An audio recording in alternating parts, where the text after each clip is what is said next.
எந்த எதுவுமே இல்லை. இப்போ காவல் நிலையத்தில் இந்த பதிவு இருக்கணுமா இல்லையா? ஏன் இல்லை? ஓட்டுரிமை கொடுக்க கூடாது. நாங்க இருக்கிற வரை அது நடக்காது. நீ ஒரே நாடு ஒரே ரேஷன் கார்டு போடும்போதே இந்த வேஷம் எதுக்குன்னு தெரியும். ஒரே நாடு ஒரே ரோடு. ஆனா ஒரே நாட்டில இருந்து தண்ணீர் எனக்கு வராது. ஒரே நதி இருக்குது, அங்கிருந்து தண்ணி எனக்கு வராது. கர்நாடகால இருந்து கேரளா இருந்து எனக்கு வராது. இது எப்படி? கார் ஓடும், நீர் ஓடாது. இது எப்படிப்பட்டது?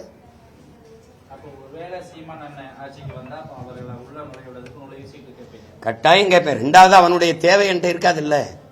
நான் என் பிள்ளைகளுக்கு படிச்சு கல்விக்கு ஏற்ப ஒரு வேலையை உறுதி செஞ்சிருவேன். அரசு வேலையை நானே கொடுப்பேன். நீங்க தனியார் முதலாளி, டெக்ஸ்டைல் இண்டஸ்ட்ரி, உங்களுக்கு 500 பேர் தேவைப்படுது தானே? 500 பேரை நான் பாருங்க, நான் எனக்கிட்ட பதிவு பண்ணி வச்சு கவர்மெண்ட் வேலையாக்கிடுவேன். நான் நீங்க எனக்கிட்ட பதிவு பண்ணணும்.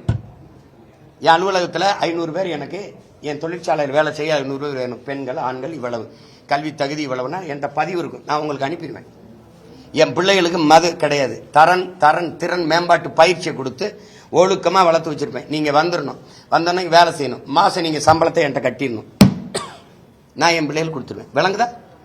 உழைப்பின் தேவை அப்படி இருக்கு. உழைப்பிலிருந்து என்னை வெளியேற்றிட்ட, சோம்பி உட்கார வச்சு இலவசத்தை கொடுத்து 100 நாள் வேலை திட்டம், கிழிச்ச வேலை திட்டம் கொடுத்து, நீ 100 நாள் வேலை திட்டத்தில் இத்தனை ஆண்டுகளை நட்டு வச்ச மரக்கண்டு எத்தனை, தூர்வாரின குளம் எத்தனை, சீரமைச்ச சாலைகள் எத்தனை, உன்னால சொல்ல முடியுமா? மரக்கண்டை நட்டு வச்சிருந்தா எத்தனை கோடி மரம் இந்த பூமியில் நடப்பட்டிருக்கும். என்ன வேலை கொடுக்குற நீ? மனித உடல் ஆற்றலை, அறிவாற்றலை உழைப்பில் ஈடுபடுத்தி உற்பத்தியை பெருக்காம சோம்பி உட்காரு காசரன்னு சொல்லி நீ எத்தனை நாளை கொடுத்துருவ? நீ 156 லட்சம் கோடி கடன் வாங்கி வச்சிருக்க இந்தியா. கடங்காரப்ப நாடுது. இது வளருது வளருது வாழுதுன்னு சொன்னா காதுல நீ கேட்டுட்டு சுத்தி தர, நீ பைத்தியக்கார மாதிரி. அப்படி வேலை கொடுத்துருவேன். என் பிள்ளை வேலைக்கு வந்துட்டானா இவன் தேவையில்லை, நான் வந்தவன போறானா பாரு திருப்பி. அப்படியே இருக்கணும். தேவைன்னா இன்னும் உள்நுழைவு அனுமதி கொடு. உள்நுழைவு அனுமதி எவ்வளவு காலம் இருப்ப? மறுபடி புதுசா பதிவு பண்ணணும். தேர்தல் வருது, அங்க போய் ஓட்டு போட்டு வந்து இங்க வேலை செய்யும்.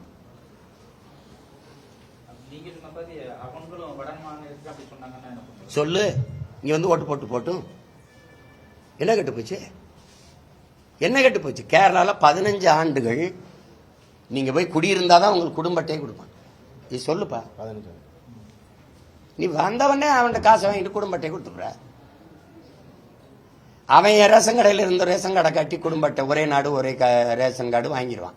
நான் பீகார்ல அப்படி நின்று, குஜராத்தில் நின்று என்னை வாங்க விடுவியா? இது சொல்லுங்க, வாங்க விடுவியா? இந்தியாங்கிறதும் தேசப்பற்றுங்கிறதும் ஒருமைப்பாடுங்கிறதும் தமிழனுக்கு மட்டும்தான், இவனுக்கும் இல்லை.